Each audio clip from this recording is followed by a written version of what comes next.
Hey guys, today I will show you how to migrate from MetaMask to Rabby Wallet. So first what you need to do is open your MetaMask extension and log in to your account. Once you're inside, go to the settings section and look for the option to reveal your secret recovery phrase. Enter your password, then carefully copy down the 12 words exactly in the same order. Make sure you store this somewhere safe and offline before continuing. Now open your browser and download the Rabby Wallet extension from the official website or your browser's store. After installing it, open Rabby and select the option to import a wallet. You'll be prompted to paste your secret recovery phrase, so enter the exact phrase you copied from MetaMask. Once that's done, click Confirm to finish the import process. Rabby will automatically sync your assets and display them in a more user-friendly interface.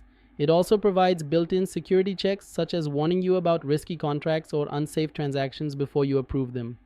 Another benefit is that Rabby supports multiple chains natively, so you won't need to manually add networks as you often do in MetaMask.